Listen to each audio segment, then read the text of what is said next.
আপনি কি কখনো ভেবেছেন ভগবান শিবের তৃতীয় চোখ কেন? এটা কি শুধু ধ্বংসের প্রতীক, নাকি এর মধ্যে লুকিয়ে আছে এমন এক শক্তি যা মানুষের জীবন পুরো বদলে দিতে পারে? শাস্ত্রে বলা হয়েছে শিবের তৃতীয় চোখ মানে সত্যের আগুন। হ্যাঁ বন্ধুরা, আজ আমরা জানব এই তৃতীয় চোখের ভয়ঙ্কর রহস্য। বন্ধুরা, ভিডিওটি শেষ পর্যন্ত দেখার অনুরোধ রইল।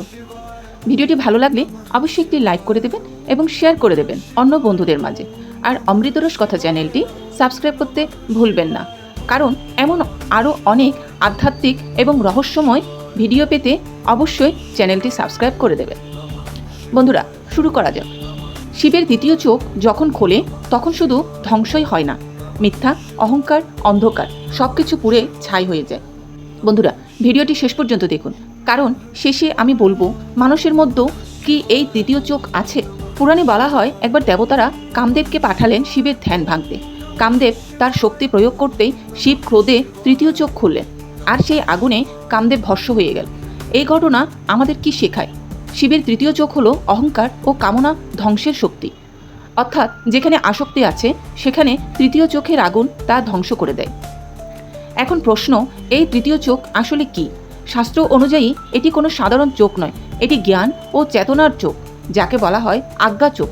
এই চোখ খুললে মানুষ দেখতে পায় সত্য ও মিথ্যার পার্থক্য, জীবনের আসল উদ্দেশ্য, নিজের ভেতরের শক্তি।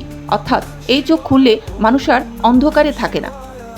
অনেকে ভাবেন শিবের তৃতীয় চোখ মানেই ধ্বংস, কিন্তু সত্যটা হলো এটি নেতিবাচক জিনিসের ধ্বংস, যেমন অহংকার, লোভ, মিথ্যা ও ভয়। যখন এইগুলো পুড়ে যায় তখনই শুরু হয় নতুন জীবন। তাই শিবকে বলা হয় সংহারক, কিন্তু সেই ধ্বংসই আসলে সৃষ্টি করে নতুন পথ। সবচেয়ে বড় প্রশ্ন, মানুষের মধ্যেও কি এই শক্তি আছে?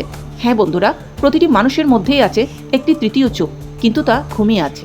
ধ্যান, জপ এবং সজ্জীবনের মাধ্যমে এই শক্তিকে জাগ্রত করা যায়। যখন এটি জাগ্রত হয়, আপনি সিদ্ধান্ত নিতে পারবেন পরিষ্কারভাবে। আপনি বুঝতে পারবেন কে সত্য, কে মিথ্যা। আপনি নিজেকে নতুনভাবে চিনতে পারবেন। তাই শিবের তৃতীয় চোখ শুধু ধ্বংস নয়, এটি জাগরণ, যে জাগরণ মানুষকে অন্ধকার থেকে আলোতে নিয়ে যায়। বন্ধুরা, এখন প্রশ্ন হলো, আপনি কি নিজের তৃতীয় চোখ জাগাতে প্রস্তুত? তাহলে অবশ্যই কমেন্টে লিখে জানাবেন, কারণ এখানে আমরা জানি শাস্ত্রের গোপন সত্য। হর হর মহাদেব।